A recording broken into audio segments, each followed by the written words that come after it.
Welcome to the Tweet Find blog. I am Erica Oswing, and for today's video I am going to be reviewing the Motorola Atrix 4G phone. The Atrix 4G phone is a phone that I personally use, so I'll be giving you guys my pros and cons. So let's start with the pros. So the first pro, this phone has a dual core processor, which basically means that it has two processors that are integrated together. So not so many phones have that feature, so it really puts it in its own category, the fact that it does, and it's really fast. The next pro is the widgets. The widget system is one of my favorite features on the phone, and it's really cool. It makes the phone very customizable to how you want it. You can have your apps wherever you want on your phone, whichever page. You can just scroll through it and you can decide what apps you want where, if you want your email here, if you want the news or the weather or the date here, and how big you want it, the size even. So it's really cool. You can make it your own, customize it your own way, and have whichever things that are most important to you on your front page or wherever you would like. Next pro are the apps. There's twice as many apps than your average smartphone, and there's even more free applications than the iPhone. Next pro puts this phone in a category of its own.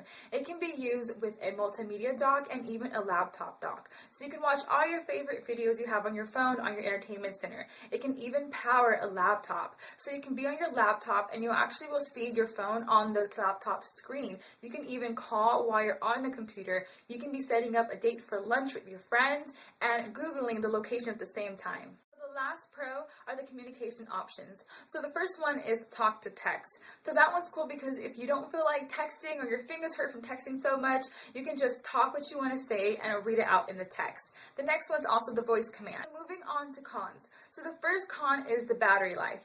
I notice with my phone the battery life runs out pretty quickly, especially if you're on the internet a lot, if you're using up your apps a lot, it definitely runs out pretty quick. So I do recommend keeping a car charger on you or always keeping it charged in when you're using it. Another con is force close. A lot of times you'll be on the internet or on an app and then it'll just force close, which means it'll just close out of the application. And I know a lot of Atrix 4G users do experience the same problem, so that's definitely a downside. Next con is the fingerprint password swipe.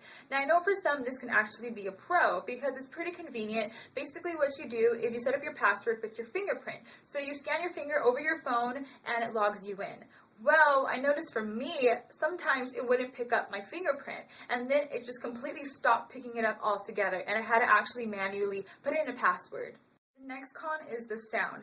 The sound quality is pretty low. If you're watching a video you've recorded or watching some videos on YouTube, it's really not that loud. If you have something going on in the background, good luck, you won't be able to hear it. You're going to need some headphones with you. The next con might not be an issue for most people, but I know for me personally, I like to have a lot of case options, and I know with the Atrix 4G phone, there aren't that many case options, and if you go into the AT&T store, there's probably one or two, and it's just plain black.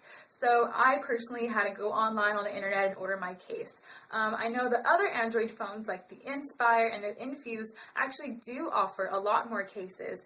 Alright, so that's my review on the Atrix 4G phone. I'm Erica Oswing. Thanks for watching, and I'll see you guys next week on the Tweet Find blog.